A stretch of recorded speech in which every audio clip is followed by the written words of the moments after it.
I'm going to show you how to go from polished UI designs in Figma to production-ready code in minutes, with AI successfully executing the coding part for me. You might have tried to use AI to build your Figma designs, but what comes back barely resembles what you made. What if AI could truly understand every aspect of your design, from typography to spacing and everything in between? Well, in this video, you'll see how I prep my designs, prompt the model effectively, and clean up the output so that it's actually usable in a real workflow. If you're a designer who wants to handle the entire design to code workflow independently, this workflow can save you hours. So let's start off by looking at the designs that I'm going to take from design to code today. I have this conceptual app design consisting of a dashboard as the homepage, an analytics page which features a pretty data-dense table, a filterable notification screen, and a settings screen organized into a few different tabs. So there are a few things I always do before I hand off to AI, or to a developer for that matter. And these are the same best practices you'd follow for any clean handoff, but they matter even more here because the AI is going to interpret everything very literally. First, I strongly recommend you use auto layout pretty much everywhere in your design. You can see over in the left sidebar, all the content in my design is properly structured with auto layout, as opposed to each individual section of my design just being a loosely structured frame. Auto layout is really important for your AI to understand your designs, because without it, it'll just see a bunch of absolute positions and try to recreate those with fixed pixel values, which will often end up being a totally unstructured mess. Auto layout tells the AI this is a flex container, this is a gap that should adjust responsively, and shows the AI how your content should wrap. And that'll translate to clean CSS that makes for a beautiful app. Second, you need to name your layers properly. This one is important, and Figma makes it effortless with the Rename Layers AI feature. Figma AI definitely has a long way to go before it has strong AI functionality, but Rename Layers is one that you should absolutely utilize to prepare your designs to be translated into code. And if all your layers are just random arbitrary frame labels, the AI has no semantic context. So properly name all of the components and sections within your design. The third thing you should do to prep your design to be translated into code is use text styles and color styles wherever possible. If you've set these up in Figma, the MCP server will pass those through. That means the AI can reference your actual design system values instead of just hard-coding hex colors and pixel values everywhere. This is really big for maintainability and also, again, helping the AI understand your designs thoroughly. Now lastly, keep your component structure clean. If you're using component variants and properties, make sure they're well organized. The AI can read your component architecture and will try to mirror it in code, so the cleaner your component setup, the better the code structure. Think of it this way, the AI is your most literal-minded developer, so it's going to build exactly what you show it. That means if your file is sloppy, the code will be sloppy too. So now it's time to actually dive into the AI part of the design to code process. I use Claude Code for this, first of all because it's a really powerful agentic AI tool for designers, and second of all because we can connect Claude Code to the Figma MCP server. And this is really the backbone of the AI-powered design to code process that I'm showing you today. So to get Claude Code connected to Figma, head over to Customize, browse Connectors, search for Figma, and if you see two options here, pick the one that says Interactive. Now hit Connect.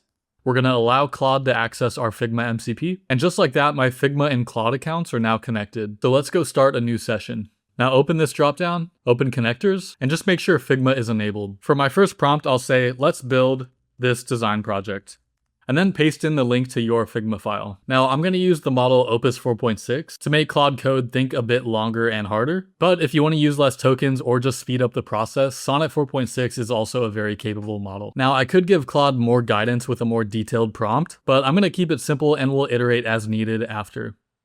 And now Claude Code has begun building our design by turning it into code. Now you can see Claude Code has decided to build our app using just vanilla HTML, CSS, and JavaScript. But if you wanted something a bit more complex like a React app, for example, you could specify that in your initial prompt. So now Claude says it's finished the first build of my dashboard. So let's go check it out in browser and see how it's looking. Alright, so this is looking very similar to how I designed it in Figma. If I had just given Claude screenshots of our Figma designs and told it to implement them, my dashboard probably would have been in a lot worse shape than this. But because we gave Claude specific details about typography, colors, and spacing, it had a much better understanding of how to accurately build our app. So let's see if we're able to navigate to the other pages. Okay, so that's linked up. I was able to navigate to the data table page, and looking back at our design, it looks like it got all the styling pretty much correct. Now these export CSV and add filter options aren't working, but that's just because it's implemented what it saw in Figma, and not really any functionality beyond that besides letting us navigate to our other pages. But that's okay, pretty soon we're going to tell Claude to make this a more functional app that has placeholder data but actually works. So looking at our notifications page, I'm actually able to change the active filters up here, but you can see it's not actually making any filtering changes to our UI. So that's another thing I'm making note of, to have Claude come up with another iteration. Same with this mark all as red button up here, it's not marking these first 3 as red. But these are things we're going to fix as we bring more functionality through more prompts to Claude Code. Now looking at our 4th page settings, Claude Code has clearly nailed the styling once again, and I'm actually able to edit these inputs.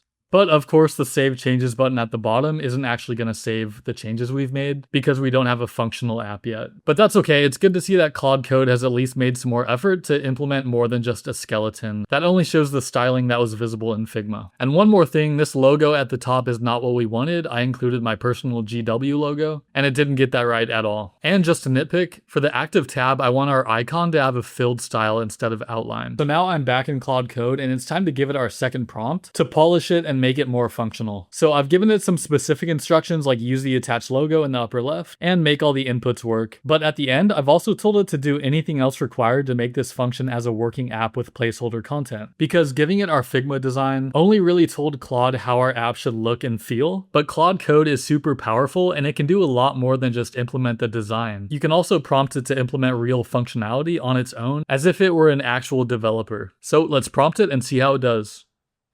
So Claude says that everything is done, so let's go check it out. So I got the correct logo in the upper left now. Whenever a tab in the sidebar is active, it takes a filled icon style. So let's go see how the other pages are working now. I'll try searching. Looks like we got that working. And we can see on the right side, these values are actually dynamic as well. So that's great to see. Now when we hit export CSV, does something download?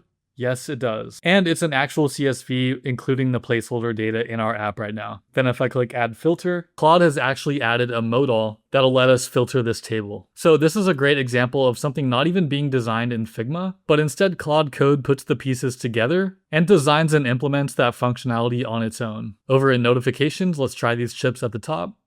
And they're working now. They're actually filtering the results on the page. And that mark all as red button is also working, with a toast showing up at the bottom giving us that feedback too. Now it looks like we've lost that vertical spacing that we had between these two cards and the buttons at the bottom. And that's just an example of how, as you iterate, Claude will add functionality, but also may mess up some of your styling in the meantime. So it's a very iterative process, just like UI UX and web design. And if I hit save changes, we get another toast message giving us that feedback. But since we don't have our app hooked up to a backend using something like Supabase, for database functionality, that change isn't actually going to persist when I refresh. So that's where hooking up Claude to another connector like Supabase to support users and a persistent database would come in. And Claude makes it super easy because all you have to do is tell it exactly what you want once you have those connectors set up. So that's my full AI-enabled design process. What sets this workflow apart is knowing exactly what the AI needs to do its job well. Because you can't just expect your AI to successfully execute an entire design project for you. And that's really what designing with AI comes down to right now. It's really not necessarily about which tool you're using. It's about whether you have the design fundamentals down to set it up correctly, evaluate what comes back, and know when to push further. The AI handles the execution. You still have to bring your best judgment to know what good design looks and feels like. Thanks for watching, and we'll see you in the next video.